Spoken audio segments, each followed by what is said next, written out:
வணக்கம். ஸ்ரீ காளிமுசரணம் ஸ்ரீ காளிமணியை போட்டு நான் உங்கள் அன்பு ஜோதிடர் அன்பு நண்பன் கார்த்திகேயன். நம்ம நீங்க பார்க்க போறது பாத்தீங்கன்னா இந்த தை அமாவாசை நம்ம பண்ணக்கூடிய வழிபாட்டு முறையில ஒரு தாந்திரிக வழிபாட்டு முறை சொல்ல போறேங்க. இந்த தாந்திரிக வழிபாட்டு முறைங்கிறது பாத்தீங்கன்னா நமக்கு நிறைந்த செல்வத்தையே ஏற்படுத்தி கொடுக்கும். அதே மாதிரி கடன் தொல்லை நமக்கு விடுதலை ஏற்படுத்தி கொடுக்கும். திருமண தடை போக்கும். நமக்கு இந்த மாதிரி எண்ணில் அடங்கா பல நன்மைகளை கொடுக்கக்கூடிய விநாயக பகவான் முழு முதற் கடவுளை மையமாக கொண்டு நான் சொல்லக்கூடிய இந்த வழிபாட்டு முறையை நீங்க எல்லாரும் வீட்டுல பண்ணி பாருங்க. உங்களுக்கு எப்படி இருக்குன்னு நம்ம கீழே கமெண்ட் பாக்ஸ்ல நீங்க தெரியப்படுத்துங்க. இப்ப வாங்க என் தந்தையின் மலடைய வணங்கி கொண்டு நம்ம இந்த பரிகார முறை, அதாவது தாந்திரிக வழிபாட்டு முறையை எப்ப நம்ம பார்த்து வருங்க. இந்த வழிபாட்டு முறை நம்ம சொல்லக்கூடியது பாத்தீங்கன்னா இந்த அமாவாசை தினம் வருவது பாத்தீங்கன்னா புதன்கிழமைங்க.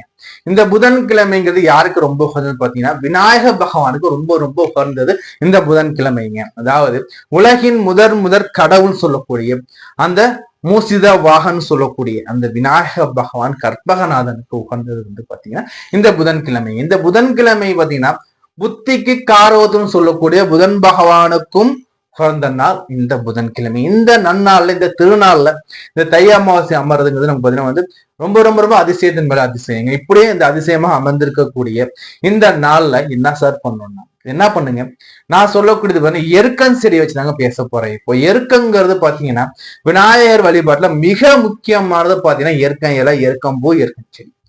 ஒரு வெள்ளை இருக்க விநாயகர் உங்க வீட்டுல இருக்காருன்னா உங்க வீட்டுல எந்த ஒரு தீய சக்தியுமே இருக்காதுங்க. ஒவ்வொரு மகிமை உள்ள வெள்ளை இருக்கு. விநாயகர் ஆலயம் போய் பாருங்களேன், இந்த வாசல போய் வெள்ளை இருக்குள்ள செஞ்ச விநாயகர் சிலை, விநாயகருக்கு நிறைய வச்சிருப்பாங்க. ஏன்னா அது எல்லாமே பாத்தீங்கன்னா விநாயகருக்கு உகர்ந்தது. எருக்கம் பூ விநாயகர் போட்டு வழிபாடு பண்றோம்னா நமக்கு வேண்டிய பலன் அப்படியே கொடுத்துருவார் அந்த கற்பகநாதன், இந்த கணநாதன் சொல்லக்கூடிய விநாயகர் பகவான். அவ்வளவு மகிமையை வாங்கிந்த இந்த எருக்க செடியில நம்ம நீ சொல்லக்கூடியது பாத்தீங்கன்னா ஒரே ஒரு எருக்க இலை, அதாவது கிளுசல் இல்லாத, பழுப்பு தட்டாத, பூச்சி அடிக்காத, ஒரு நல்ல சுத்தமான நல்ல ஒரு முழு ஆரோக்கியமாக உள்ள அந்த ஒரு இயற்கை செடியிலேருந்து ஒரு இயற்கை இலை எடுத்துட்டு வாங்க. சார் வெள்ளை இருக்கு என் பக்கத்துல இல்லையே சார்னா பரவாயில்லைங்க, உங்க அருகாமையில் வெள்ளை இருக்கும் இல்லைன்னாலும் பரவாயில்ல. என்ன எருக்கம் செடி இருக்கிறதோ அந்த எருக்கம் செடியில இருந்து இலை எடுங்க. அந்த இலையில பாத்தீங்கன்னா பூச்சி அடிச்சுக்க கூடாது. அந்த இலையில பாத்தீங்கன்னா ஓட்டை கிசி எதுவுமே இருக்கக்கூடாது. நல்ல ஒரு முழுமையான இலையா பார்த்து எடுத்துட்டு வாங்க. எடுத்துட்டு என்ன பண்ணுங்க, ஒரு மண் விளக்கு, அகல் விளக்கு சொல்றோம் பாத்தீங்களா, இந்த அகல் விளக்கு தீபம் அது மேல ஏத்த போறோம். அதுக்கு தேவையான எண்ணெய் திரி எடுத்துக்கோங்க. நெய் தீபமாக இருந்தா நல்லது.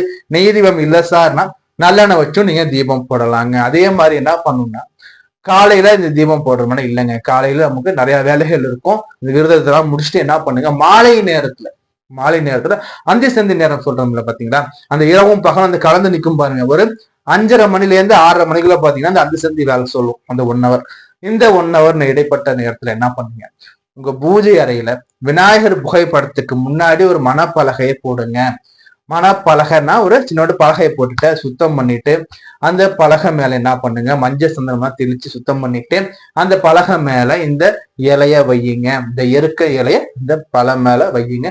அந்த பலகை மேல வச்சுட்டு அந்த எருக்க இலைக்கு மஞ்சள் போட்டு வைங்க. அதே மாதிரி சந்தனம் பொட்டு வைங்க. என்ன வசதி இருக்கோ மஞ்சளும் சந்தனமும் ஏதோ ஒண்ணு ஒரு பொட்டு வைங்க. மேல குங்குமம் பொட்டு வைங்க. அதே மாதிரி நம்ம எடுத்து வச்சு கூட அகல் விளக்கு எடுத்து வச்சு அந்த அகல் விளக்கு சுத்தி பொட்டு வைங்க. பொட்டு வச்சுட்டு அந்த அகல் விளக்குல லைட்டா பூ போடுங்க. பூ போட்டு தீபம் ஏத்துங்க. நல்லெண்ணெய் தீபமும் அல்லது உங்க நெய் தீபம் உங்க சக்திக்கு ஏற்ப தீபத்தை ஏத்துங்க.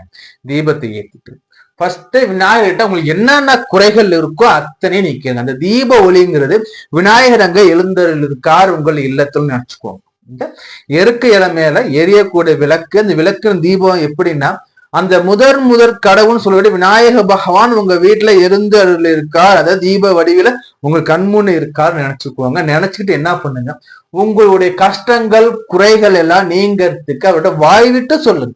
விநாயக பகவான்கிட்ட, விநாயக பகவானப்பா எனக்கு இவ்வளவு கடன் இருக்கு, என் கடன் எல்லாம் எனக்கு நீங்கணும்ப்பா, எனக்கு இந்த மாதிரி கஷ்டங்கள் இருக்குப்பா, கஷ்டம் நீங்கணும்ப்பா, இல்ல திருமணம் ஆகாமனா எனக்கு திருமண தடைகள் இருக்குப்பா, இந்த திருமண தடை போக்கணும், இல்ல புத்திரம் பாக்கியம் வேணும்னா அப்பா எனக்கு புத்திர பாக்கியத்தை கொடுப்போம். என்ன குறைகளோ அந்த குறைகளை அவர்கிட்ட சொல்லுங்க. ஓப்பன் மவுத்தா சொல்லணும். மனசுக்குள்ள வேண்டியது கதைக்காகாது. விநாயகரை பொறுத்த வரைக்கும் நீங்க ஓப்பன் மவுத்தா நீங்க சொல்லுங்க. சொல்லிட்டு இந்த தீபம் குறைஞ்சது 45 நிமிடத்துல இருந்து 1 மணி நேரம் தீபம் எரியட்டுங்க. இதை நீங்க பண்ணி பாருங்க. உங்க வீட்டுல சுபிச்சம்ங்கிறது அப்படியே படிப்படிப்படி அப்படியே உயருங்க.